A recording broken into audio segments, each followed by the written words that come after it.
Izuku the hero Tailong. Complete theory. Tailong had accepted Pyo as the dragon warrior, but when everyone headed to the spirit world, an unexpected twist occurred. Suddenly, a black hole emerged beneath them, and Tailong was swallowed by this dark vortex.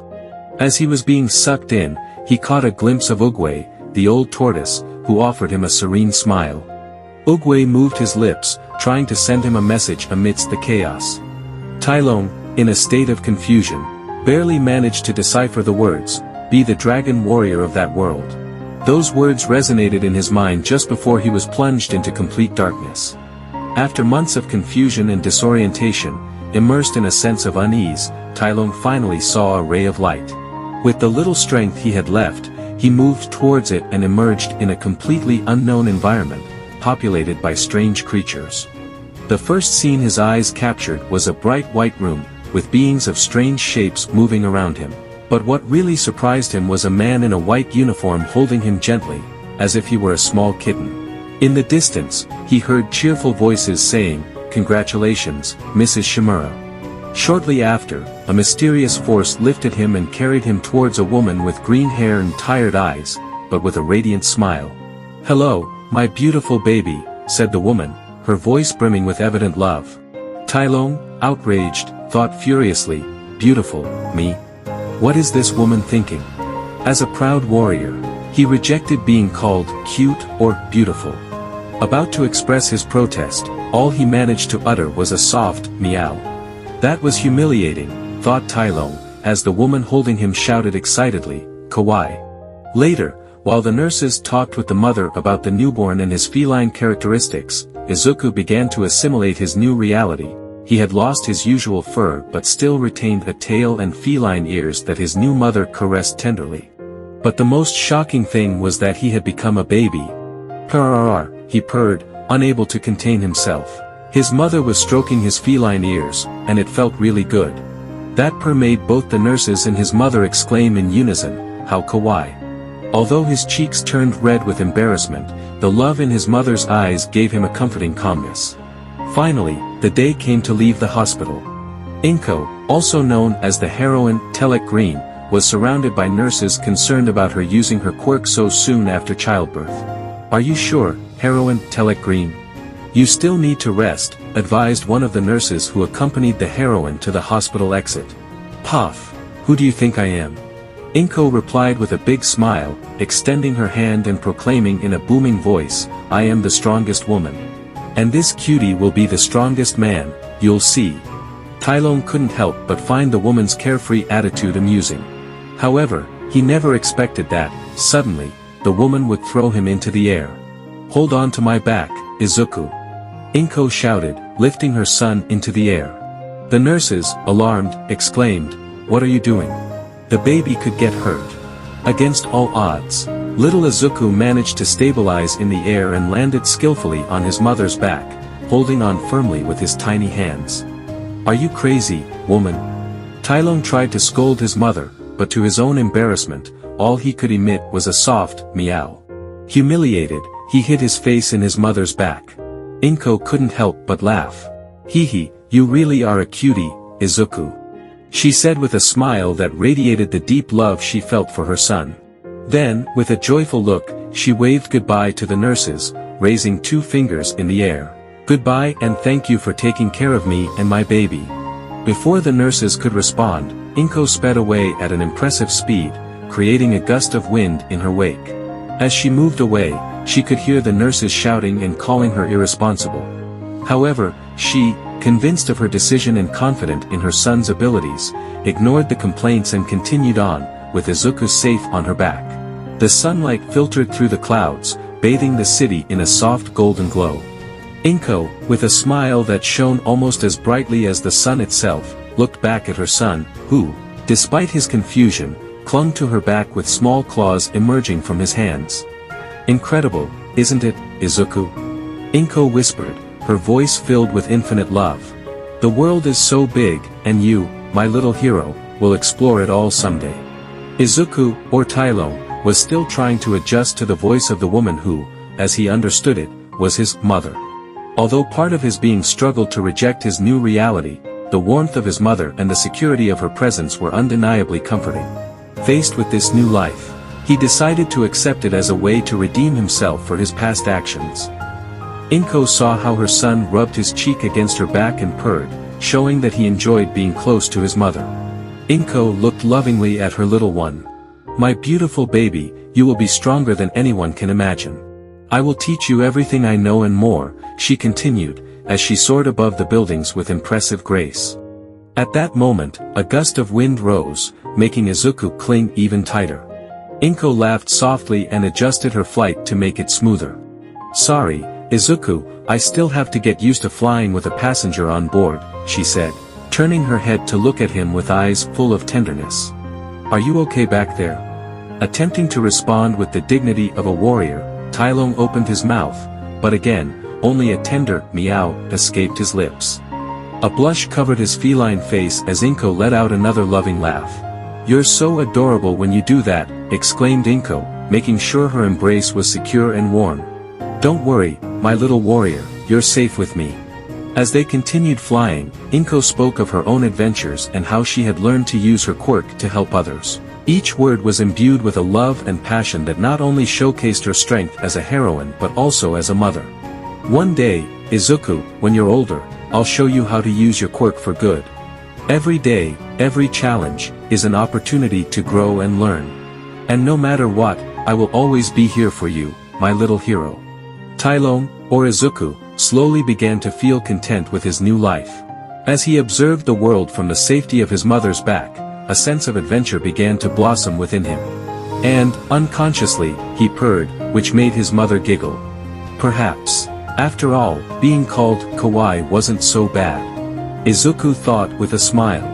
Inko Shimura crossed the threshold of her home with a mix of excitement and nostalgia in her heart. Closing the door behind her, she headed straight to her bedroom, a place filled with memories. Her gaze inevitably fell upon the nightstand where a framed photograph of her mother rested. Seeing it, tears welled up in her eyes, but Inko forced a smile as she used her quirk to gently levitate Izuku into her lap.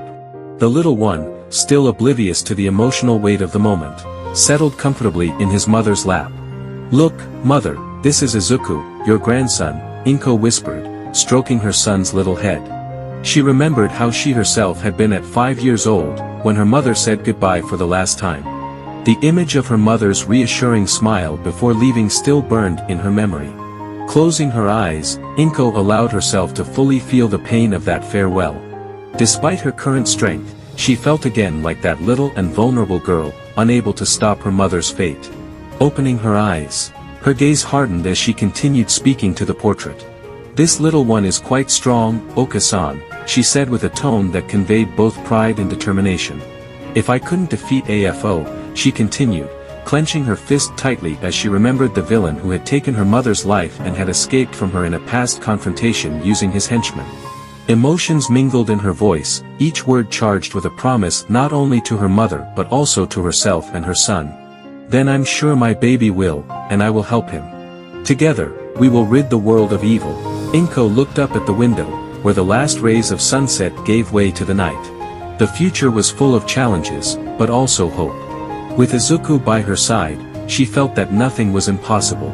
Through her teaching and love, she would prepare him to face not only AFO but any adversity with courage and determination. Her mother's legacy would live on in Izuku, and together, mother and son, they would forge a new destiny for the world. After that nostalgic moment, Inko retired to her bedroom to sleep. As she settled into bed to rest, Tailong, now Izuku, remained wrapped in his mother's arms. Despite his small size and current form, Izuku's mind was a whirlwind of deep thoughts and intense emotions. He now understood that the woman in the photograph was his grandmother and that a dark villain named AFO had been responsible for her death. In his previous life, Tailong had never had a blood family, and the idea of losing a loved one instilled a new kind of anger in him, one not motivated by ego or betrayal but by pain and loss. "I will use my kung fu and avenge you, Grandma Shimura," Izuku thought to himself, with a fierce determination in his little heart. Carefully, he snuggled closer to his mother, feeling the warmth and love emanating from her. At that moment, he made a promise to himself: he would become strong, not only to avenge his grandmother but to protect his mother from any harm that might threaten her. Time skip, 3 years later. 3 years had flown by, and little Izuku had grown not only in size but also in strength and skill. Under his mother's constant guidance, he had learned to control his feline traits and to use them in conjunction with the basic kung fu lessons he had learned from his past life, which surprised his mother as he revealed himself to be a prodigy in martial arts. Inko, for her part, had dedicated every available moment to teaching him how to use his quirk safely and effectively, preparing him for the future they would face together. One sunny day, while training in the spacious backyard of their large house, Inko watched with pride as Izuku performed a series of fluid movements that combined martial arts with controlled use of his quirk. This quirk granted him powerful claws, enhanced senses, and a tail that, although it seemed cute, packed quite a punch. "Very good, Izuku," Inko applauded, her voice full of excitement and pride. "Your control is improving every day. Remember, true strength comes not only from physical skill but also from the heart and mind." Izuku paused, taking a deep breath as he processed his mother's words. "Mom, do you think Grandma would be proud of me?" he asked in a hopeful tone, looking towards the window where his grandmother's photograph still rested. Inko approached her son, kneeling to be at his level, and took his hands tenderly. "I'm sure she would be more than proud, Izuku. You are the legacy of her strength and love. Together, we will honor her memory and show the world what it means to be true heroes." Hugging him tightly, mother and son shared a moment of unity and determination. The battle ahead would be tough, but they knew that as long as they were together, they could face any challenge life threw their way. A few months later, Inko watched her son with a nervous smile at his rapid progress. Though she had known since his birth that Izuku was special, she had never expected to see a 3-year-old striking a tree with such passion and precision in his movements. Her initial surprise when Izuku began walking at 1-year-old had been great, but seeing him now skillfully controlling his feline traits and displaying such physical prowess was something that still left her speechless. Inko approached Izuku and lovingly ruffled his hair. "Take it easy, champ. Take a break and come with Okasan for some treats," she suggested with a smile. Izuku looked at his mother and responded with a radiant smile. "I'd love that," he exclaimed enthusiastically. "Then let's go get some treats," said Inko, lifting her son and placing him on her shoulders with a joyful laugh. As they walked to the nearest store, Inko's reputation as one of Japan's top 3 heroes was ever present. Many civilians watched her in awe, but several whispered negative things about her. Although her powerful telekinesis gave her the ability to climb even higher in the hero rankings, possibly surpassing All Might, her sometimes brutal and direct methods were not entirely well received by the public. Her ability to increase gravity or restrict an opponent's airways were effective techniques, but often criticized for being unheroic, which kept her stuck in the top 3. Additionally, Inko had a complicated relationship with the rest of the hero community. She attributed her mother's death to the lack of support from other heroes, which had left a mark of resentment and distrust toward them. This perception also affected how the hero community viewed her, despite her undeniable strength and dedication to justice. She never accepted help or worked alongside other heroes. In the store, while choosing treats, Inko reflected on her path. She knew that to protect Izuku and prepare him to face the world, she needed to strengthen him not only in his quirk and physique. She also aspired to teach him that being a hero didn't just mean fighting villains but also acting rightly, even when it was challenging. After an afternoon dedicated to buying sweets, Inko and Izuku returned to their spacious residence, enjoying the treats they had just bought. Their home, elegantly decorated but without excess, reflected the success and security that Inko's career had brought to their lives. Both were relaxed, immersed in the calm of their home, when a familiar shout broke the silence. "Inko," a voice called from outside, clear and urgent. Upon hearing her name, Inko put the sweets aside and, with Izuku at her side, hurried to the door. There they found a woman with brown hair and rabbit ears, Mary, a childhood friend of Inko. In her arms, she held her 7-year-old daughter, Rumi, who was practically a miniature copy of Mary, albeit with a visibly tougher character, likely inherited from her father. "Hello, Mary," exclaimed Inko, lighting up the scene with a radiant smile as she approached her friend for a warm hug. She then turned her attention to the little girl, who, despite her seriousness, couldn't escape Inko's affection. "Look at this, it's the lovely Rumi-chan," said Inko cheerfully as she pinched the cheeks of a clearly embarrassed Rumi, who kept her brow furrowed. "Stop it, auntie, I'm already grown up," protested little Rumi with an annoyed pout, trying to escape Inko's affectionate gestures, who considered her practically like a niece. Inko let out a soft laugh and released Rumi, winking at her with complicity. "Of course, little adult. But you'll always be Rumi-chan to me." Her tone was playful, and the warmth in her eyes was evident.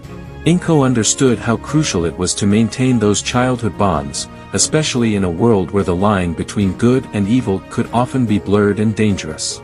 Mary, watching the interaction between her daughter and her friend, couldn't help but smile. "Thanks for always making us feel welcome, Inko. We needed some of your cheerful spirit today." Inko nodded, inviting Mary and Rumi inside. "What brings you here?" "I hope it's not just for treats," she joked with a mix of humor and concern, noting the sadness in her friend's eyes. She guided them to the living room where they could sit and talk more comfortably. As Mary began to explain the reason for her visit, Izuku watched Rumi with curiosity.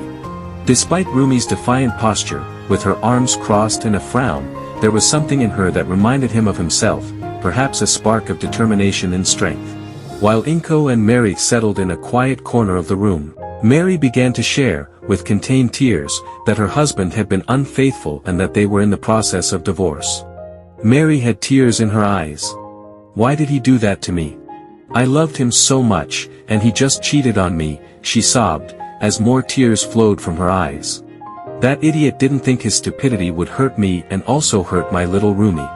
Inko surrounded her with a firm hug, providing the comfort of a friendship that had withstood the test of time and overcome many adversities. "You have to be strong for your daughter," Inko whispered while gently stroking her back. Mary, still with tears in her eyes, hugged her friend tighter and gave a soft smile. "Thank you for always being my friend. Always together, friends, in good times and bad. So don't feel bad about that idiot husband of yours, he's the one who cheated, you did nothing wrong." Mary nodded, feeling the weight of her friend's words. Though her heart was shattered, she knew she had to gather strength for her daughter. Meanwhile, in the living room, the atmosphere was filled with a different tension, one that arose from two young spirits of natural competitors. Rumi, though she deeply admired Inko and aspired to become a heroine as formidable as her, struggled with the idea of openly showing her admiration.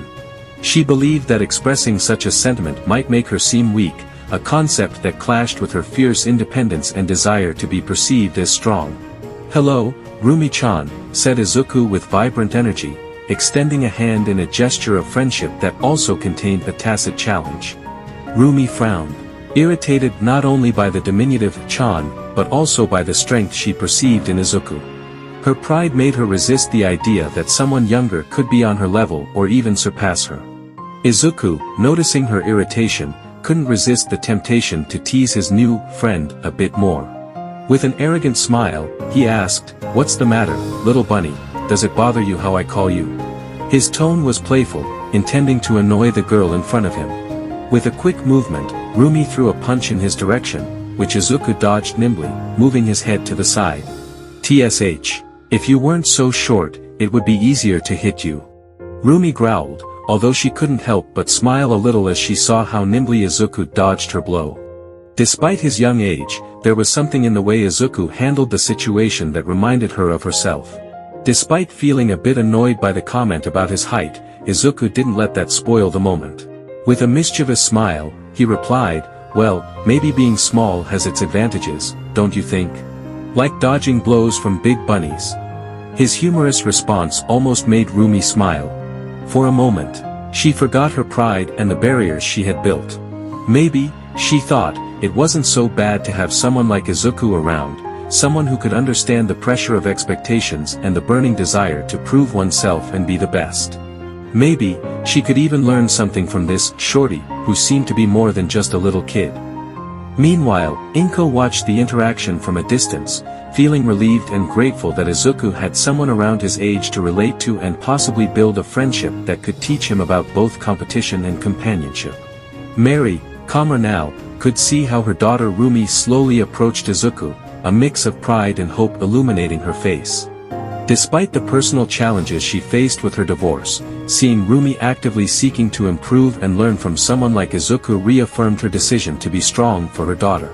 Izuku, on his part, had returned to his training, hitting and kicking the tree in the yard with fierce concentration. His skill and agility not only captivated Rumi but also surprised Mary with such ability. After watching for a few minutes, Rumi made a decision. She bit her lip, as she was about to do something she usually didn't do, ask for help. Determined, she approached Izuku. Her steps were slow but resolute, and when she reached him, she touched his shoulder to get his attention. "Could you teach me?" she whispered, almost out of breath. Her request was a mix of petition and challenge, revealing her desire to improve. Izuku turned around in surprise, but his face soon lit up with a welcoming smile. "Of course, Rumi-chan. It'll be fun," he said. From the side, Mary, who had heard Rumi's request, smiled broadly and gave a playful nudge to Inko, who was next to her. "Hee, it looks like we'll be family in the future," she commented with a laugh, insinuating how the children's interactions might one day lead to a closer relationship. Inko, equally amused and delighted by the idea, nodded enthusiastically. "Hee, that would be great," she replied, imagining a future where their children could not only be friends but also something more, strengthening the ties between both families. Both mothers continued to watch as Izuku, with patience and care, began guiding Rumi through basic fighting stances. Izuku demonstrated each move clearly, making sure Rumi could follow. Despite his young age, he had an air of maturity and competence that surprised everyone. "This is how you should position your feet," Izuku explained, gently adjusting Rumi's stance. "And always keep your eyes on your opponent."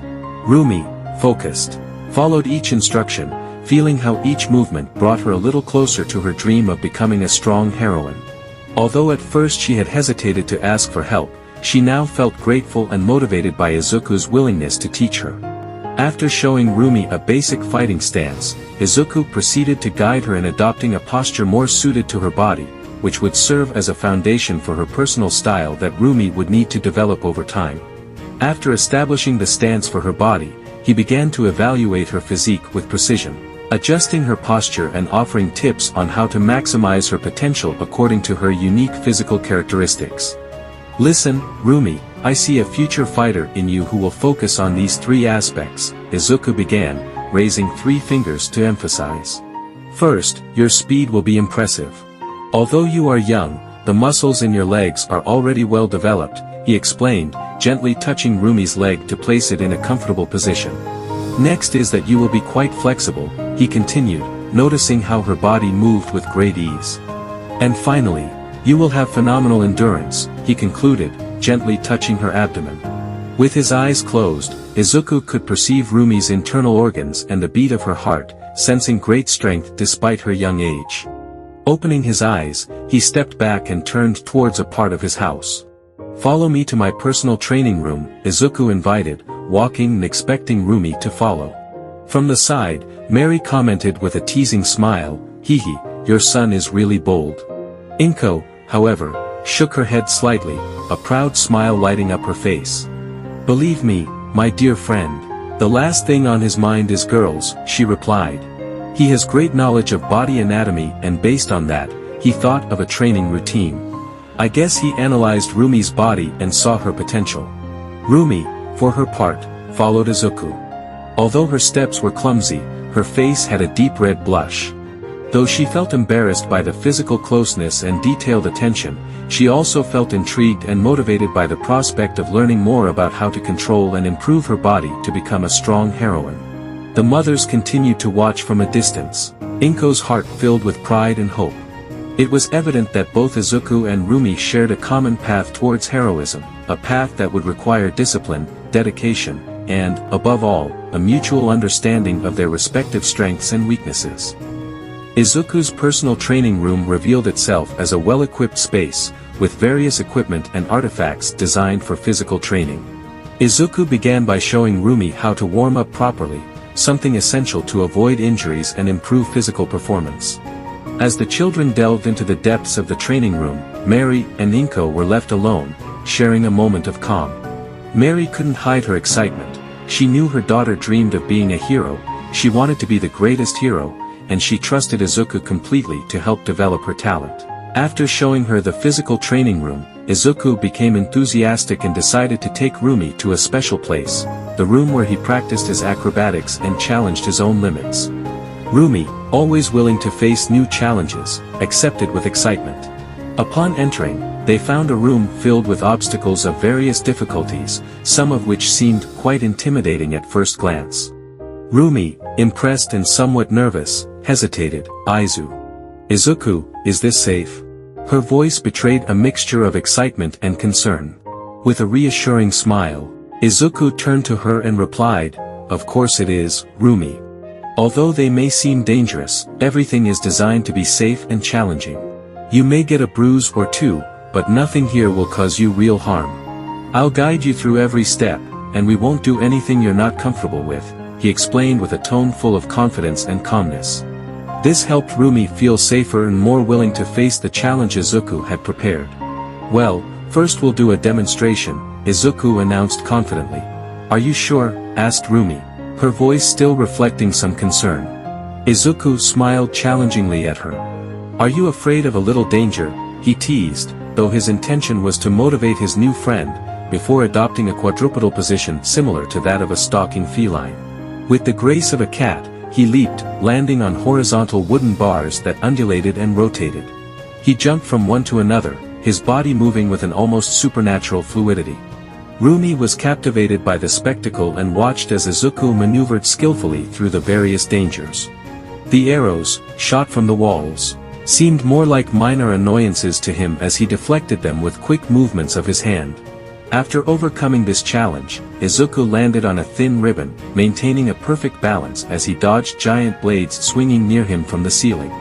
With an agile leap, he descended to an area filled with vertical bars that spun at the slightest touch, each adorned with threatening spikes.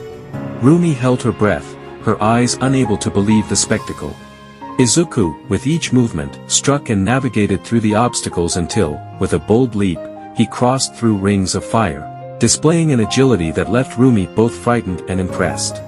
Upon completing the course, Izuku landed in an area marked by holes in the floor.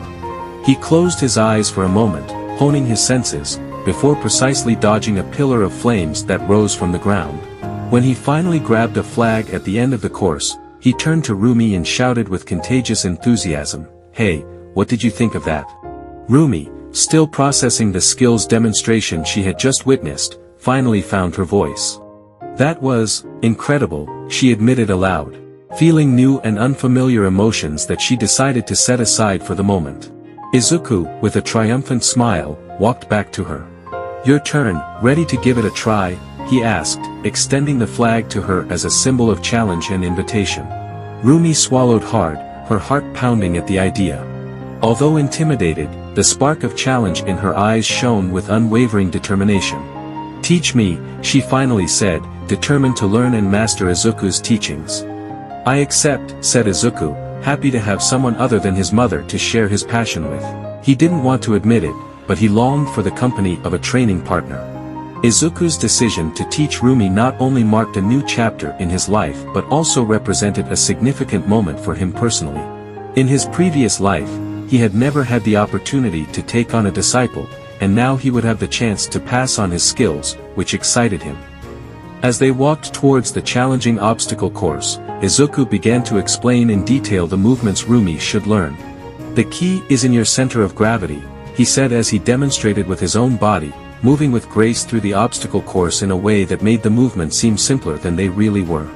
Rumi, watching him, felt her heart race, excited to learn, but also impressed by Izuku's skill. Unbeknownst to her, she was tapping her foot on the ground. "Wow, my little one was captivated. Do you really like that boy, huh?" joked her mother, breaking Rumi's concentration.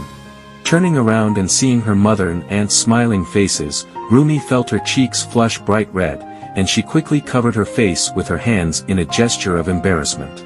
"It's not true, Mom, that brat is too small for me," murmured Rumi behind her hands, though her words lacked conviction. Inko, with a loving and understanding smile, approached and stroked her head. "Look at me, Rumi, she gently requested. When she looked up, Rumi found Inko's eyes filled with warmth.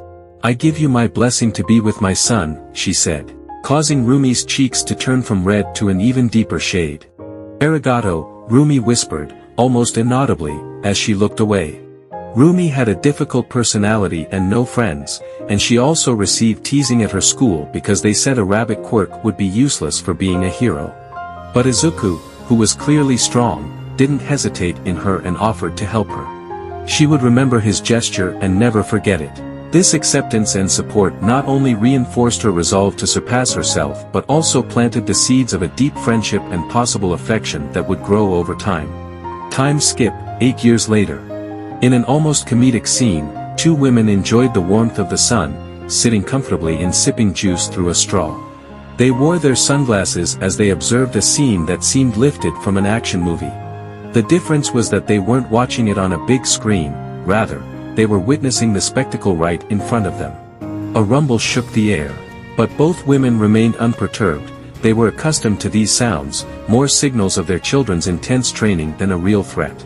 "Take this," exclaimed an energetic female voice, followed by another explosive sound and a cloud of dust rising into the air. With a serene gesture, Inko was enveloped in a green aura, raised her hand, and with a motion dispersed the curtain of dust, revealing Rumi and Izuku in the midst of a training session. Izuku was on the ground, barely holding back a kick from Rumi, who remained in an attacking position with a wide smile that only showed when she enjoyed fights, her foot very close to his face but halted by his hand. Despite the intensity of the moment, smiles could be seen on Izuku and Rumi's lips, indicating that beyond the toughness of the training, they were enjoying the fight. The two women watched with pride. "Our children have become what we dreamed of and more," commented Inko, never taking her eyes off the scene.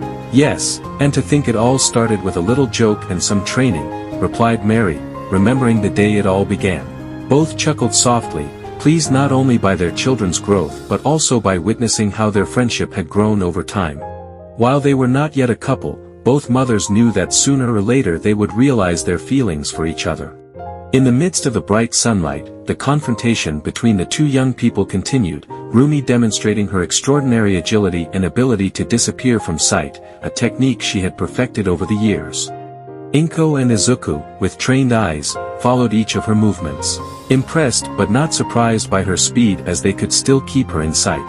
Izuku, always attentive to his surroundings, agilely dodged a swift punch from his friend.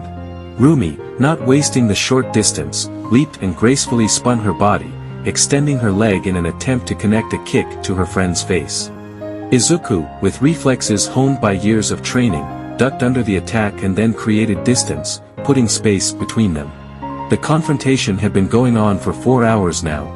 Rumi, showing clear signs of fatigue, breathed heavily, while Izuku barely showed a bead of sweat on his forehead.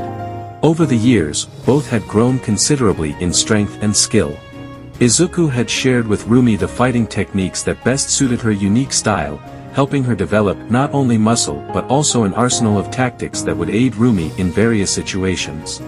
Rumi took her stance for the next attack, her body leaning forward in a posture that favored speed. She had dubbed this style lunar step, a technique that allowed her to move with almost supernatural speed. In a white flash, Rumi disappeared from view, executing her technique with mastery. Anticipating the point of reappearance, Izuku placed both hands to his right side to block the imminent impact. Rumi's blow pushed him 10 meters backward, raising a cloud of dust and smoke from the point of impact, revealing that the ground had been shattered by Izuku being dragged back by Rumi's powerful blow. Just as Rumi prepared to launch another attack, Izuku's applause resonated in the air. Clap, clap. This was the signal indicating the end of the training. Rumi came to a sudden stop, her chest rising and falling with ragged breaths, her speed technique leaving her exhausted. "Well done, Rumi," exclaimed Izuku, smiling broadly at his friend. "Your lunar step improves every day. You're incredibly fast." Regaining her breath, Rumi couldn't help but smile at the praise. "Thanks, Izuku. You're not too shabby yourself," she replied, acknowledging Izuku's ability to anticipate and react to her attacks. Inko, watching from a distance, couldn't hide her pride. "I see today's training has been productive," she commented towards Rumi, who, even from a distance, heard her and nodded in agreement. She was very grateful for how much she had learned from Izuku, as well as for the lessons she sometimes received from her aunt Inko. After a long and exhausting training session, Rumi, feeling frustrated for not being able to surpass Izuku, clicked her tongue in annoyance. Despite her constant improvement, Izuku was still stronger, and he possessed an advantage he had not yet used against her, his quirk, which gave him the ability to transform completely into a large white leopard, greatly increasing his strength. Rumi knew that to defeat him, she would need to keep improving and push her limits. Okay, don't get mad, Rumi, said Izuku, trying to reassure his only friend. He deeply appreciated Rumi, not only for her tenacity and spirit but also for her integrity and the many moments they shared together. She was his first disciple, and although she sometimes showed irritation and impatience, Izuku fully trusted that she would never use her abilities for evil. You won't make my past mistakes, muttered Izuku to himself, recalling his old life and how he strayed from his path. He approached Rumi, and despite the 3 years of difference between them, there were only 2 centimeters in height difference, something that Rumi used to tease him as she was still taller. Izuku looked at her with a mixture of pride and affection. Once you enter UA, I'm sure you'll be the best, he assured her, knowing how important it was for her to hear those words. This naturally lit up Rumi's face, who now had a big smile. Hee, of course I'll be the strongest, she exclaimed with renewed confidence. These words not only reaffirmed her own desire to be the best but also showed the unconditional support she felt from Izuku. Meanwhile, Inko and Mary, still enjoying the sun, exchanged glances and knowing smiles. They watched their children with a mix of pride and nostalgia, remembering moments from their own pasts and their own friendship, which they saw reflected in their children, and wished for both of them to be together forever. Izuku and Rumi continued to talk about trivial things, showing evident happiness in each other's company. The two mothers, Inko and Mary, continued to watch with attentive and hopeful eyes the interaction between Izuku and Rumi. With palpable complicity, each raised her juice glass in a gesture of mutual celebration. They'll definitely end up together, they exclaimed in unison, clinking their glasses. We'll be family, they both said, excited by the idea of bringing their families closer together through their children. Tell me, Rumi, when is the day of your test to enter UA? Izuku asked, interested in the moment when his friend would enter the hero school of her dreams. She quickly checked her phone, and with a big smile, in a playful gesture, she bumped her phone against Izuku's forehead. It will be in 2 days, Izuku, she exclaimed. I'm so excited to kick everyone's butts and be the best. Izuku couldn't help but nervously smile at his friend's competitive attitude. In his mind, he prayed that Rumi's classmates would come out of the test in one piece. With the training concluded, Izuku was about to head home to take a bath and rest a bit. However, Rumi stopped him by grabbing his shoulder, her face flushed with deep blush. What's wrong, Rumi? Izuku asked, genuinely curious about her unusual behavior. She fell silent for a moment, struggling with her words. Finally, with a burst of courage, she exclaimed, could you show me your techniques 104 and 205, please? Although Izuku hesitated initially, the look of excitement and pleading in Rumi's eyes convinced him. What really sealed his decision was the gesture of his mother Inko, who slid her finger across her throat in a clear threat and warning that said, make Rumi happy or you're dead. Hee, of course, Rumi-chan. What are friends for? Izuku replied with a smile, albeit clearly nervous, aware that his mother could be quite intimidating when she set her mind to it. Yes. Rumi shouted, jumping for joy. Izuku led her to one of the several trees in the backyard of his house, choosing one with the thickest bark that was most suitable to demonstrate the requested techniques. Rumi was very anxious because over the years of training, Izuku had taught her various techniques, although they were not all the techniques he possessed. They were the most striking ones that Rumi had tried to replicate since then.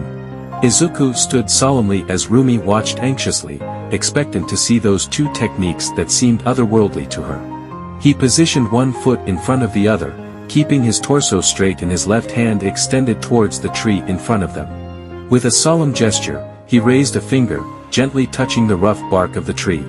His voice was calm but filled with conviction as he spoke.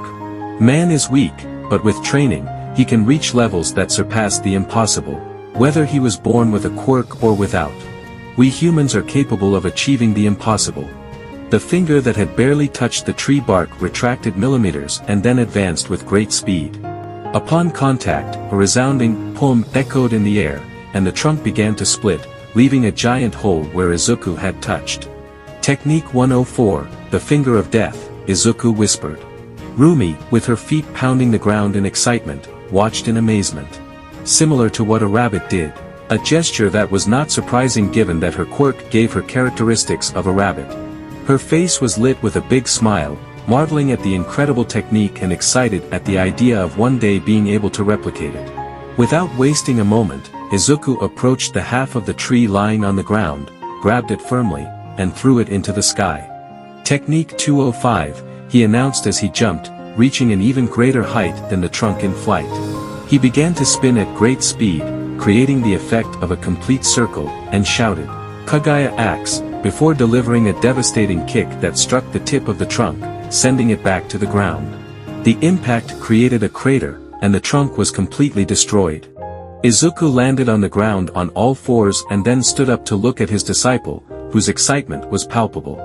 "Someday, Rumi, someday you will be able to replicate this and surpass me in your specialty," he assured her confidently.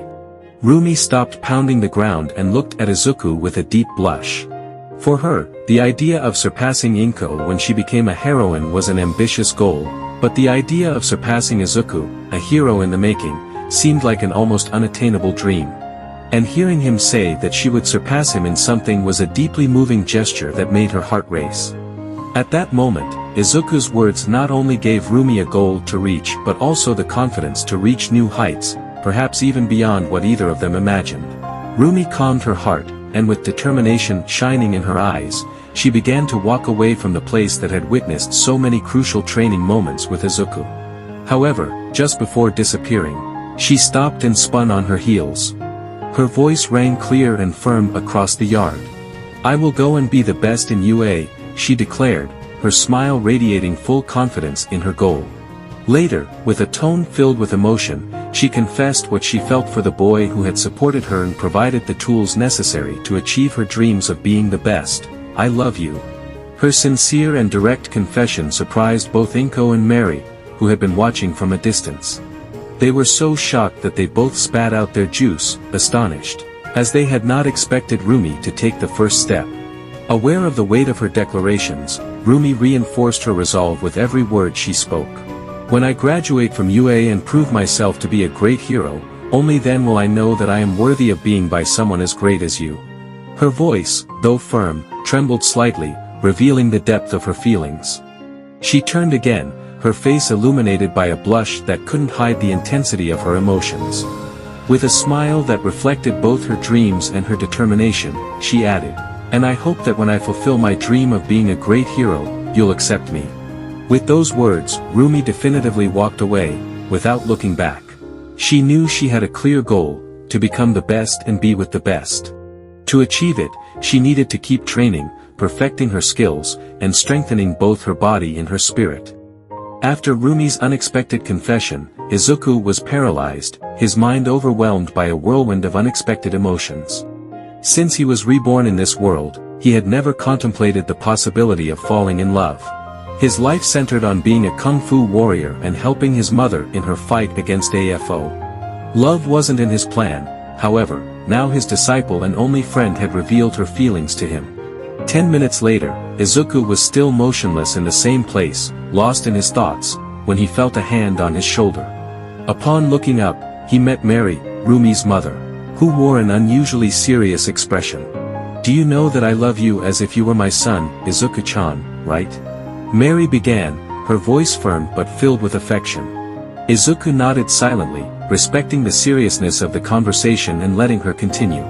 Mary continued, "But as Rumi's mother, my duty is to protect her life and her dreams. So if you don't feel anything for my daughter, I ask you to tell her and not give her false hope." Mary's words resonated deeply with Izuku. Although he was still processing his own feelings, he knew that the right thing to do was to be honest with Rumi. Honesty was a value instilled in him by his own mother and one he had learned to deeply respect. Izuku closed his eyes, allowing himself a moment of meditation to clarify his thoughts and emotions. He remembered his past life as Tailong, where his existence had been completely dedicated to martial arts, with no room to experience anything beyond that. But in this life, he had experienced so many new things: his mother's unconditional love, the adventures and laughter shared with her, the challenges and the time spent training with Rumi, and how they had overcome difficult times together. He remembered the times Rumi seemed discouraged by the teasing at school about her rabbit quirk and how she had thought about giving up. He, along with Inko and Mary, had always been there to support her and encourage her to keep going. Izuku reflected on the moments he shared with Rumi, and unconsciously a smile spread across his face, and then he tried to imagine a life without Rumi, which caused a sensation of pain in his chest that was unbearable. With all these thoughts and emotions flowing through him, Izuku opened his eyes and found Inko and Mary in front of him, both mothers waiting for a response. "I still don't love her," Izuku began, and he noticed how Mary's face saddened slightly. "But that's because I had never considered that kind of love before." He paused, searching for the right words to express what he felt. "I can't imagine a future without Rumi in my life. I want her to remain my disciple, I want her to remain my friend, and I want her to be by my side, supporting each other to be better." This revelation considerably reassured Mary. Although it didn't confirm romantic love, it did offer the hope that, over time, Izuku could develop those feelings. For Mary, the most important thing was to recognize that Izuku deeply valued her daughter.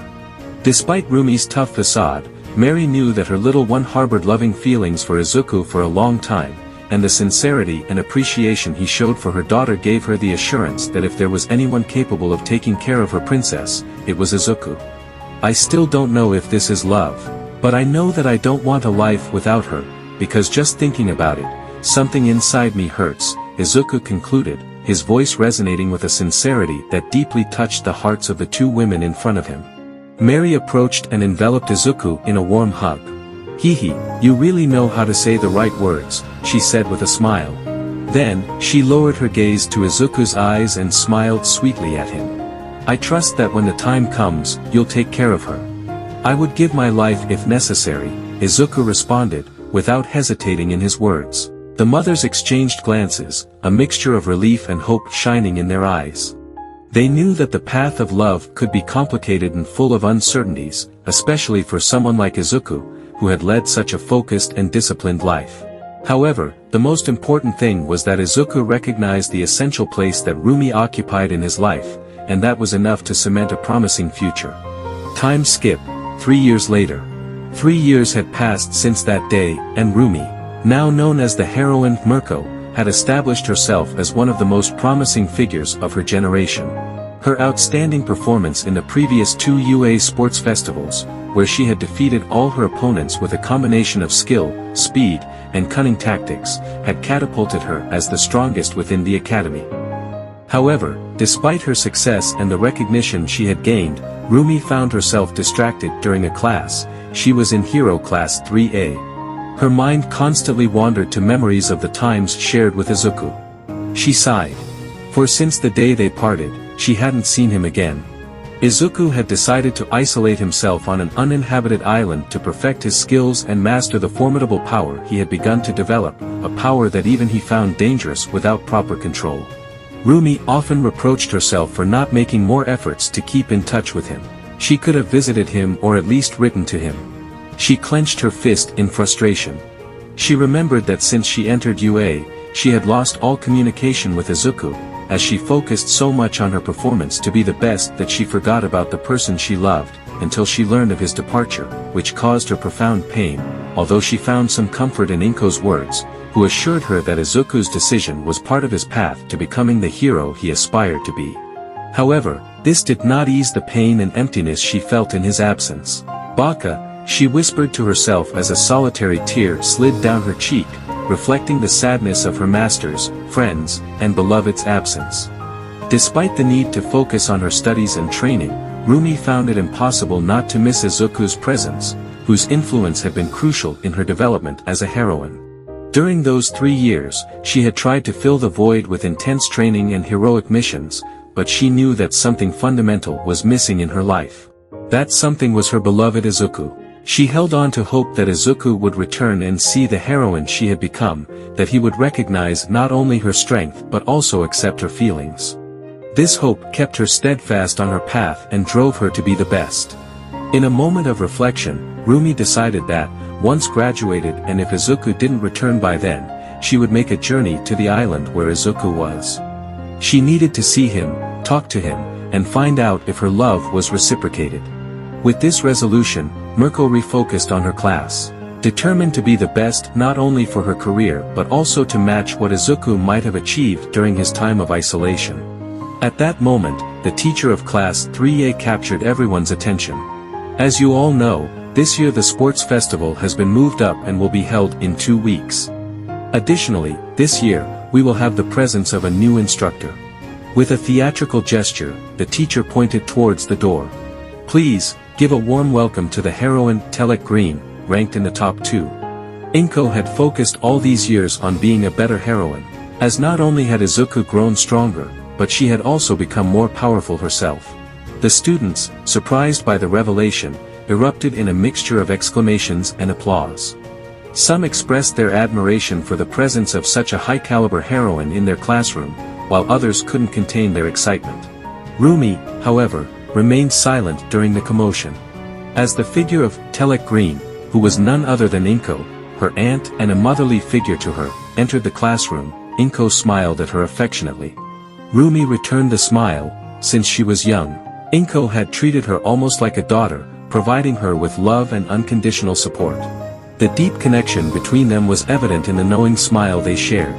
Over the following 2 weeks, life for a UA student proceeded as usual.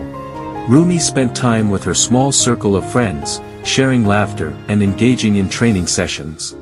Occasionally, she found herself dealing with classmates who, mistakenly, attempted to overstep boundaries, drawn by her status as the most outstanding and desired student at UA. Though these encounters were always irritating, she managed them with a cool efficiency that left no doubt of her disinterest.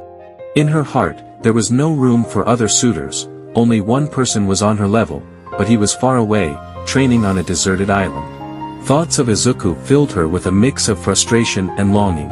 Despite her success and burgeoning fame as a heroine, Izuku's absence left a void that no victory could fully fill. "Come back, idiot," Rumi murmured to herself. Lost in contemplation about her training, the upcoming challenges of the sports festival, and Izuku's absence, Rumi felt a gentle touch on her shoulder. She turned to find her Aunt Inko wearing a nervous smile. "Hey, Rumi-chan, could you ease up on the guy?" Inko suggested gently, trying to inject some lightness into the situation. Initially puzzled, Rumi tilted her head, not understanding her aunt's meaning. It was only when she looked down that she realized she was unknowingly stepping on a student lying on the ground. Recalling the recent incident, she muttered disdainfully, "Scum," and pressed her foot harder on a particularly sensitive spot, eliciting a sharp cry from the unfortunate student. All the male students who witnessed the scene instinctively covered their groins, experiencing a phantom pain. With complete indifference, Rumi walked away without a backward glance at the young man who had dared to disrespect her. She had no time or patience for such behavior, especially when she was so focused on achieving her goals. As Rumi walked away, Inko watched with a mix of concern and pride.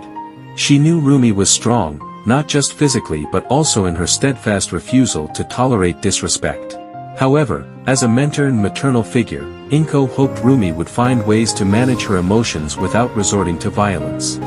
Help me, sensei," the young man on the ground pleaded, still feeling the weight of the lesson Rumi had imparted.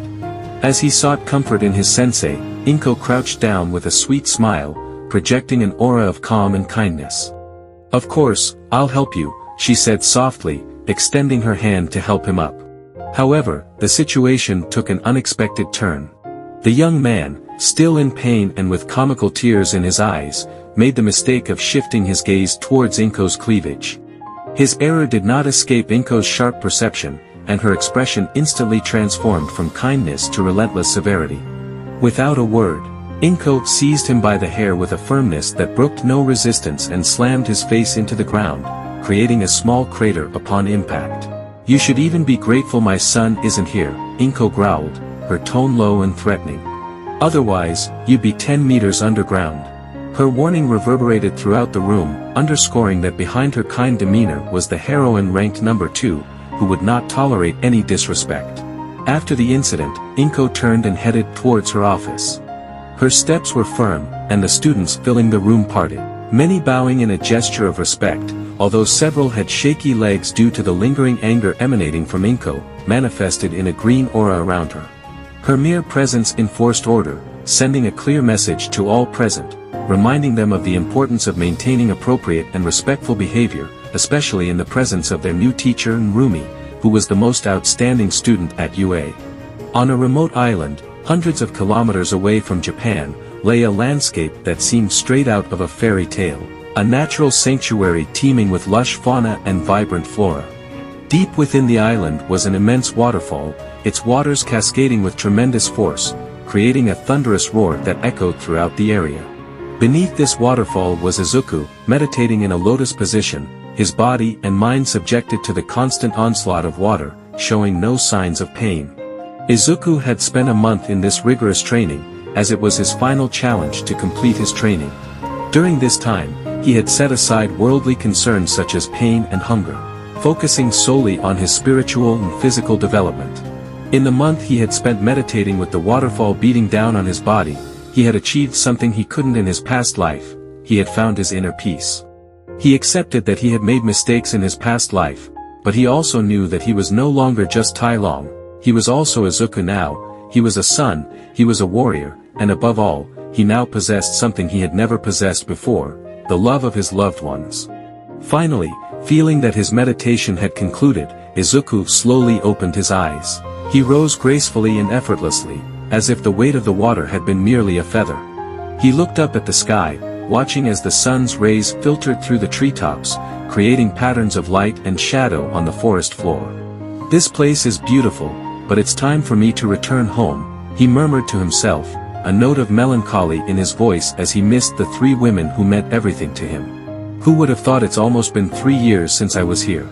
Time had passed quickly, and although the island had offered him refuge and a place to grow in his training, he knew he couldn't stay there forever. There were unfinished business that he needed to attend to, people who were important to him and who awaited his return.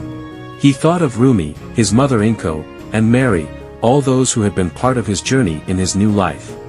As he began to walk away from the mountain, Izuku recalled the main purpose of his training and why he chose this place to train, as it was the perfect space to master his growing power. With each passing day, his strength increased so significantly that he knew he needed to isolate himself to avoid causing unintentional harm to others or his surroundings. Walking calmly, a huge shadow darkened the sun for a moment. Before he could look up to see what it was, a giant snake lunged at him with the intention of swallowing him whole. Quickly, Izuku reacted, holding the snake's fangs with his hands, preventing it from closing its deadly bite on him. "Well, little one, haven't you been taught not to hunt the hunter?" Izuku spoke with a mocking tone, while his tail, acting like a whip, moved with astonishing speed.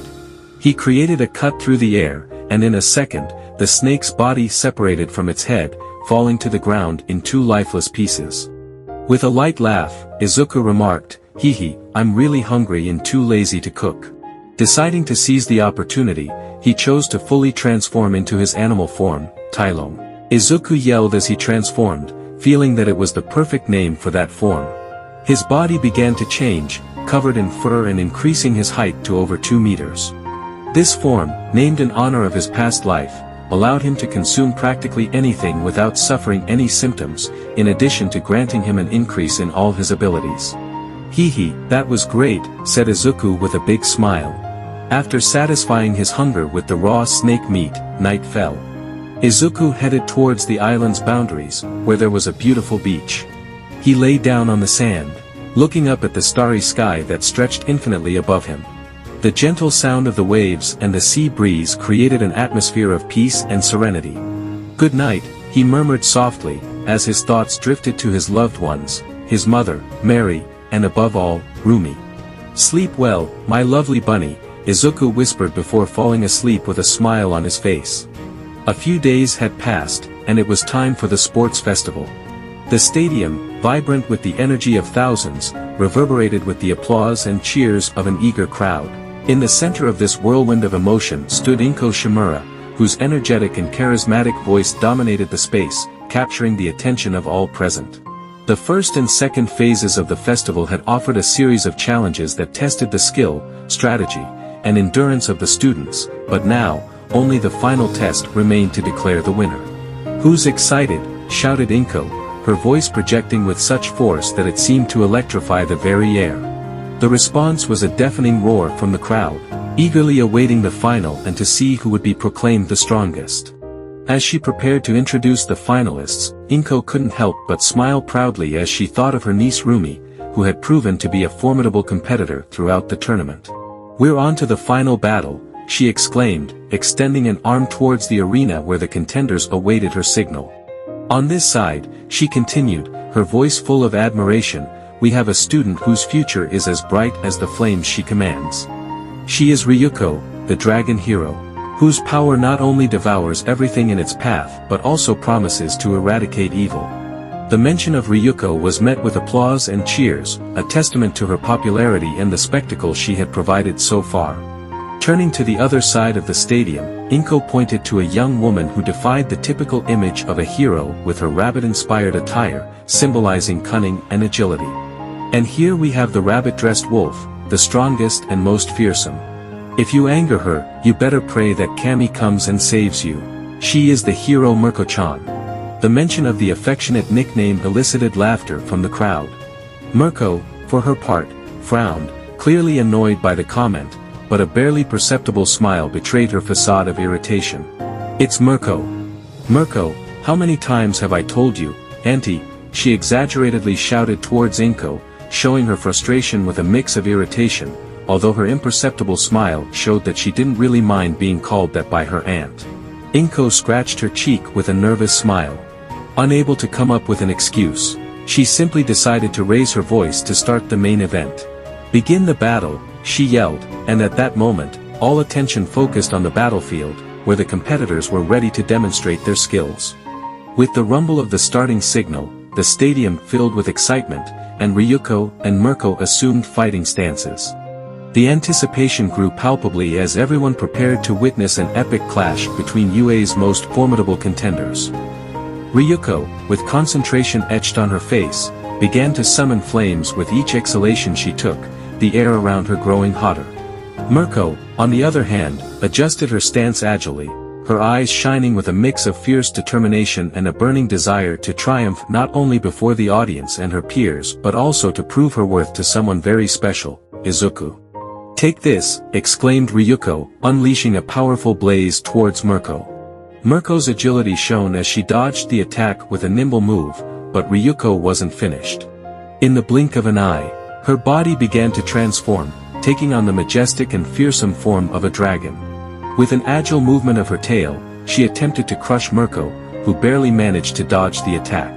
The audience was on the edge of their seats as they watched Ryuko's powerful attack, and most didn't see that Rumi was able to escape. Worried murmurs and speculation took over the stadium. Could it be, did she lose? "I don't think so," could be heard among the spectators, while Ryuko remained serious on the battlefield. Despite her apparent advantage, she knew that Mirko wouldn't be defeated so easily. With her sharp dragon eyes, Ryuko tried to locate her friend, but Mirko was too fast and cunning. In an unexpected turn, Mirko suddenly emerged above Ryuko. "Technique number 6, lunar spin," shouted Mirko, spinning at a dizzying speed. She executed 5 complete spins in the air before unleashing a devastating kick straight to Ryuko's face. The impact was so brutal that Ryuko crashed her face into the ground, raising a cloud of dust. "Get up, friend," shouted Mirko as she landed on the ground. Quickly, she ran towards her friend's dragon form and firmly grabbed the dragon's tail. "Sorry for this, friend," she murmured, as she tensed her body and her muscles visibly increased. Mirko's technique 2, lunar strength. As she invoked her technique, she felt a significant increase in her strength. She began to spin slowly while maintaining her grip on the dragon's tail, dragging it along with her. As she increased her speed, the dragon was forced to spin in an increasingly faster whirlwind. Finally, with one last burst of strength, Mirko threw her friend out of the ring. Ryuko, struggling to maintain control as she spun through the air, de-transformed at the last moment. Retaining only her wings, she skillfully maneuvered to stabilize herself and fly back to the center of the ring. She landed gracefully, her face reflecting a mixture of respect and renewed determination. "You'll need more than that to defeat me, Mirko," she responded with a defiant smile, assuming a fighting stance. Both competitors stared at each other, ready to continue the duel, which clearly was far from over. The tension in the air was palpable as the audience held their breath, anticipating the next move in this intense battle. With a confident smile lighting up her face, Mirko took her stance, ready to unleash another one of her amazing moves. "Mirko's Technique 3, Lunar Step," she exclaimed with vigor. Her heart was pounding intensely, the veins in her legs standing out prominently as her figure vanished in the blink of an eye, leaving behind only bursts of air caused by her impressive speed. Ryuko spun around, trying to keep up with the frantic movement. "Here I am," she heard Mirko's voice, but when she launched a fireball in response, Mirko was already gone. Appearing and disappearing at different points, Mirko left Ryuko disoriented, her figure seeming to multiply, giving the impression that there were 4 Rumis at the same time. Overwhelmed and with no other options, Ryuko unleashed a fireball that engulfed the entire platform in a desperate attempt to reach her. But just when Ryuko thought she had regained her advantage, Mirko appeared in front of her. The last thing she knew before being knocked out was seeing her friend extending her hand with the palm open. "Mirko's Technique 4, Lunar Palm," announced Mirko. And in that instant, her palm connected with an impact that resonated throughout the stadium. Ryuko was sent flying backward, her body embedding into the ground and dragging across it, leaving a path of destruction in her wake. An overwhelming silence fell over the stadium, interrupted only by the settling dust and scattered debris, a testament to Mirko's devastating power. Inko, overcoming the initial excitement, broke the silence with her resonant and proud voice. "The undisputed winner for the 3rd consecutive time is Mirko," she proclaimed. The crowd responded with a thunderous ovation, applauding and cheering for the heroine who had once again dominated the sports festival. Mirko, visibly moved and surprised, noticed that, for the first time, her aunt called her simply Mirko, without the affectionate but childish addition of Mirko-chan.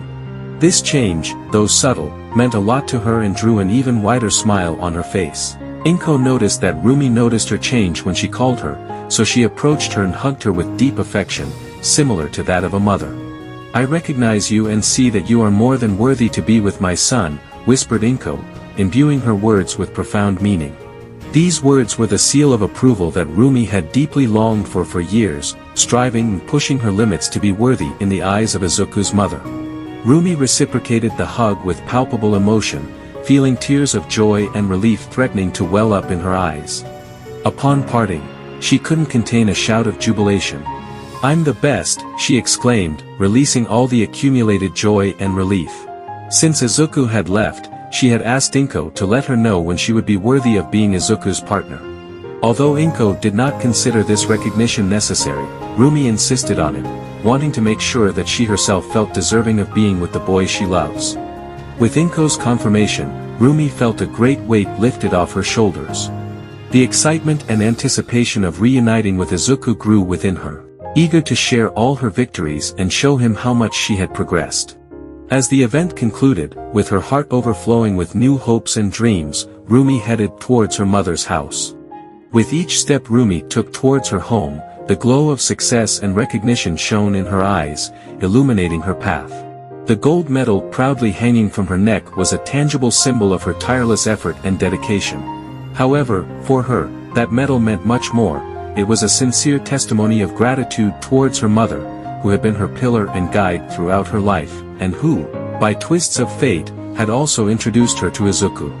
Like every year without fail, Rumi handed her medal to her mother, not only as a trophy of her victories, but as a humble and deep thanksgiving for her unwavering love and constant support. As she walked towards her home, she listened to her favorite song, creating a melodious background that intertwined perfectly with her optimistic thoughts. The music, along with the images of Izuku fluttering in her mind, evoked tender memories of shared moments and valuable lessons received under his guidance. Rumi had not only grown as a heroine thanks to his guidance, but she had also transformed as a person. She found in Izuku an example to follow, a friend, and perhaps, something more, something deeper. With a radiant smile barely leaving her face, Rumi approached her home, each step increasing her anticipation. Inko's words, confirming her worth, had opened a new chapter in her life, one she fervently wished to explore alongside Izuku. Time skip 8 months later. As the third year at UA drew to a close, Rumi began to notice a noticeable change in her Aunt Inko's behavior. Every time she brought up Izuku's return, Inko appeared visibly nervous and quickly changed the subject. This evasive attitude only intensified Rumi's concern and curiosity, leading her to wonder what her aunt might be hiding. Determined to get answers, Rumi seized a break between classes to address the issue directly. With firm steps, she headed towards Inko's office, her mind preoccupied by a persistent question. "What are you hiding, Aunt Inko?" Upon arrival, she found the office door slightly ajar. Through the small gap, she could see Inko talking on the phone, her expression tense and serious. Driven by intrigue and the need to understand the situation, Rumi stealthily entered the office, determined to uncover the secret her aunt seemed to be keeping. "Hey, idiot, why haven't you come back?" Inko's voice reverberated in the confined space of the office, clearly mixing frustration with concern. Rumi, located behind the door, strained to hear every detail of the conversation. The response she heard next made her heart skip a beat as she recognized the voice of the man she loved. "Hee, how do I tell you this without worrying you?" responded Izuku, his tone clearly nervous filtering through the phone speaker. Izuku found himself in a delicate situation and was nervous about how to explain to his mother that he got lost simply because he decided to swim back instead of taking the helicopter she had arranged for him. Izuku had a habit of pushing his endurance and skills to the limit. However, this time, his penchant for seeking challenges had gone too far, leading him to get lost in the vast ocean and end up in another country. Now, he had to find a way to communicate his situation to his mother without making her angry with him. "I got lost," Izuku finally confessed, with a simplicity that hung heavily in the air. The statement hit Inko like a punch. For a moment, time seemed to stand still, and worry etched deeply on her face. Upon receiving the news of Izuku's disappearance, Inko first felt a wave of concern that quickly turned to anger. An intense green aura enveloped her, a clear indication that her quirk was activating strongly due to her emotions. Objects in her office began to move violently, levitating and spinning in the air, propelled by the storm of emotions she unleashed. Papers flew, books slid off shelves, and small desk items buzzed through the space like uncontrolled projectiles. The anger and concern were not only pushing Inko to the limit but also causing her quirk to be completely out of control, physically manifesting the storm raging within her. From her hiding spot, Rumi watched with growing alarm as her Aunt Inko's anger unleashed in the office. Although she was also upset by Izuku's recklessness, she now felt the real danger. Instinctively, she ducked just in time to avoid a pencil flying dangerously close to her face, leaving a slight cut on her cheek. The gravity of the situation became even more palpable. "Damn! Reminder, never ever anger Aunt Inko," thought Rumi, as she touched her cheek, feeling the slight itch of the wound. The phone conversation continued, with Inko demanding to know how it was possible for Izuku to get lost despite the precautions taken. "I wanted to swim back to Japan," explained Izuku, trying to adopt a light and humorous tone that, however, only increased Inko's frustration and Rumi's incredulity. Inko sighed deeply, massaging her temple with the tips of her fingers. "Izuku, a little, is an understatement for crossing half the ocean in the wrong direction. How could you think it was a good idea to go without a GPS, map, or even your phone?" Izuku, on the other end of the phone, shrugged, though his mother couldn't see it. "I'm amazing, Mom, how do you think I could get lost?" His tone was playful, but even he knew that continuing like this would only anger his mother more. Meanwhile, Rumi couldn't help but smile at Izuku's typical confidence. Despite the situation, knowing he was safe and back, albeit lost, provided her with immense relief. "You know Rumi has been anxious to see you, right?" Inko asked, as Rumi listened attentively, awaiting Izuku's response. After a brief silence, Izuku replied, "I know, Mother. She'll be the first person I'll see when I return, is that okay with you?" Inko smiled conspiratorially. Ha! It seems like my foolish son has finally accepted that he also feels something for Rumi, she said teasingly to see how her son would react. You're right, mother. During my solitude, I not only missed you, but, above all, I wished that Rumi was by my side. Inko wanted to continue probing, but Izuku quickly interrupted. I'm sorry, mother, but the person who lent me their phone is looking at me in a way that's scary, so I have to hang up. Say hello to Mary for me, and please tell Rumi that I hope she's fulfilled her promise to become a great hero, because I will fulfill mine too. The call ended before Inko could add anything else. Rumi, who had been listening attentively, felt a huge wave of relief and excitement upon hearing Izuku's words. Her heart pounded, mixing nervousness and joy knowing that he also wanted to see her and had deeply felt his absence. Without turning around, Inko said with a knowing voice and a conspiratorial smile, Tell me, little one, do you feel better now that you know Izuku is fine and feels the same way about you? Although she knew the answer, she wanted to hear it directly from Rumi. Rumi emerged from her hiding place, and upon seeing her, Inko offered a teasing smile, knowing what her response would be. Rumi nodded, her expression a whirlwind of emotions. Yes, Aunt Inko, much better, she said with a voice trembling with contained emotion. Not just knowing he's okay, but hearing that he also. Her voice trailed off, unable to articulate her thoughts and feelings. With tearful eyes, Rumi had doubted whether Izuku felt the same way about her, but now, knowing that he also had feelings for her, her heart was deeply relieved. Inko approached Rumi and enveloped her in a warm, comforting hug, offering her a sense of security and comfort. He misses you too, Rumi. My son has always been a bit foolish in expressing his feelings, but I think this time, distance has made him realize how important you are to him. Soft sobs were heard as Inko gently stroked Rumi's head, who leaned into the embrace, feeling some of the weight she had carried for years begin to dissipate. She knew Izuku had promised to see her as soon as he returned, but most importantly, his feelings were reciprocated. Are you happy, my little one? Asked Inko affectionately, looking at the young woman she saw as a daughter. She pulled away from the hug and wiped her tears. I am, Aunt, said Rumi with a smile. Then, her smile turned into a more intimidating expression, promising some pain. But before making him mine, I'll punch him for being away for so long and for getting lost. In the latter I can help you, because my foolish son deserves it, replied Inko, and both women laughed together. Meanwhile, in the United States, Izuku was in the company of the #1 hero of the United States and returned the phone. She was the one who had helped him settle comfortably during his stay in the United States. In return, she had asked him, with a smile hinting at painful consequences if he refused, to train her 5 pupils. Izuku accepted, and this responsibility was one of the reasons he had not yet returned to Japan. He owed a lot to the professional hero, not only for providing him with food and shelter, but also for helping him manage his visa to return to his homeland. It had been about 6 months since Izuku started teaching his disciples, and after the call with his mother, a month had passed and he decided it was time to return. Now he was at the airport entrance, saying goodbye to his pupils, whom he affectionately dubbed, the Furious Five, in honor of his former master's students, Shifu. Goodbye, Sensei, they shouted as they watched their sensei enter the airport, ready to return home. Izuku smiled, grateful for the time spent and the lessons learned with his pupils.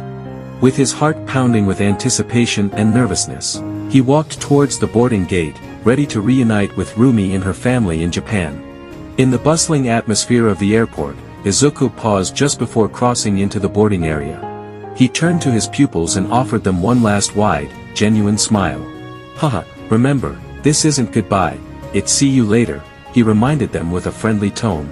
His words carried the promise of future reunions and the continuation of the bonds they had forged. The students, still excited and somewhat sad about their sensei's departure, began to return to the Hero Academy in the United States. However, Melissa Shield, the leader of the group, stood still for a moment and turned around, contemplating Izuku's figure that had already disappeared from view. Melissa, who had been taken as a pupil by Izuku thanks to the intervention of her father and the #1 hero in the United States, had shown great potential under his tutelage. With a nervous smile, Melissa turned to her friends. Hey, did anyone make sure to explain to Sensei how to take the right flight to Japan? She asked, half jokingly, half seriously. The question prompted her companions to exchange worried looks. They looked at each other and, in a synchronized gesture, slapped their foreheads. "That baka is going to end up doing something stupid, right?" they exclaimed in unison. Although worried, their tone carried a humorous resignation to Izuku's known absent-minded nature. Melissa sighed, then shook her head, a slight smile creeping onto her face. "Doesn't matter, he always manages. So, he'll be fine," she asserted confidently. Despite his absent-mindedness, everyone knew Izuku had a unique ability to face challenges and find unexpected, effective solutions. With that reassuring last statement, the group of students dispersed, each returning to their activities and studies at the Hero Academy, leaving the airport behind. Their faith in Izuku was based not only on his intelligence and heroic abilities but also on his innate ability to overcome adversity in unpredictable ways. Izuku, with a broad smile and hair billowing in the wind, savored the excitement of the moment. Truly, his students were right, flying was a unique experience. And you may wonder why. When our protagonist Izuku entered the airport and located his plane, he had the peculiar idea of sneaking on board unnoticed and attempting to get into the plane. Seeing the door closed, his only conclusion was to climb on top and meditate until the plane moved. Later, he observed how people boarded the plane via a staircase that came out of it, but he downplayed the situation and greatly enjoyed the wind hitting his body throughout the flight. Despite the confused looks from passengers who noticed his carefree figure on top of the plane, Izuku was truly comfortable and immersed in his own experience. Upon arriving in Japan, with his typical serenity and calmness characteristic of his moments of clarity, Izuku headed to his mother's house. He noticed the small changes that had occurred during his absence and left a letter explaining that he would return soon, before heading to Mary's house. Upon arrival, he found his Aunt Mary asleep on the couch, likely exhausted from the thorough cleaning of the house, as evidenced by the shine and orderliness of the place. "Rest easy, Aunt, I'll take care of the rest," he murmured softly, moved by a deep respect and affection for her. Carefully, Izuku carried her in his arms to the bedroom, making sure she was comfortable before gently stroking her head, causing a faint smile to adorn her sleeping face. Leaving the bedroom, Izuku adjusted his sleeves with a determined air. "All right. Let's get to work. I'll prepare the best meal for Rumi," he announced loudly, full of enthusiasm. He knew that cooking was one of the best ways to show his gratitude and affection, and he wanted to make sure everything was perfect for when Rumi arrived. With a spirit filled with joy and anticipation, Izuku began to gather the ingredients in the kitchen. As he carefully selected each element, he thought of Rumi and the exciting reunion they would have. The idea of seeing Rumi's smile when she tasted the food he had prepared filled him with great excitement and gave him even more energy to put his whole heart into preparing dinner. A month had passed since the last time Rumi had heard Izuku's voice, and her graduation from UA was just around the corner. Her achievements as a licensed hero student had been remarkable, so much so that there were rumors of her soon entering the top 20 heroes once she received her official title. As she counted down the days to that moment, Rumi couldn't help but long for the possibility of finally having Izuku by her side, and even more, being able to hug him as much as she wanted and never let him go. Reflecting silently, Rumi thought about her own shyness and inability to openly show the love she felt for Izuku, despite her mother's advice. Although she had always maintained a facade of toughness, she now regretted not having confessed her feelings much earlier. Since Izuku's departure, Rumi had felt a void, wishing she had spent more time with him. As she entered her house that day, she was greeted by a delicious aroma that overwhelmed her and quickened her heart. That unmistakable scent could only come from one person. With her heart pounding, Rumi trembled as she moved through her house, overwhelmed by the emotion that clouded her ability to think clearly. It was a long-awaited moment, and each step brought her closer to the culmination of her deepest desires. Rumi stopped at the entrance of the living room, breathing heavily from the mix of excitement and anxiety. The aroma filling the house was unmistakable. It was the favorite dishes that Izuku used to prepare for her, evoking tangible memories of numerous happy moments shared. Her heart raced, and every step toward the kitchen seemed eternal, laden with anticipation and a torrent of emotions. As she peeked into the living room and gazed into the kitchen, the familiar figure of Izuku unfolded before her eyes. There he was, standing, wearing a cooking apron and focused on putting the finishing touches on the food. Izuku had changed, his stature and musculature reflected the rigorous physical demands of his training and adventures. But beyond his appearance, it was the energy of his presence that truly excited Rumi. Damn, he looks sexy. Rumi thought to herself, taking a moment to visually admire the changes in Izuku. Soon, the excitement of seeing him again and the relief of having him safe completely overwhelmed her, and tears began to stream from her eyes, a mixture of happiness and relief.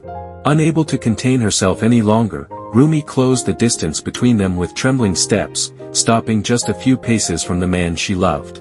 Izuku, she whispered his name, filled with emotion.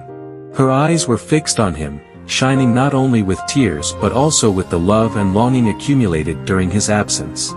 When Izuku realized Rumi's emotional state, he didn't hesitate to close the space between them and envelop her in a warm embrace. "Heh, I'm taller than you now," he joked, trying to lighten the moment.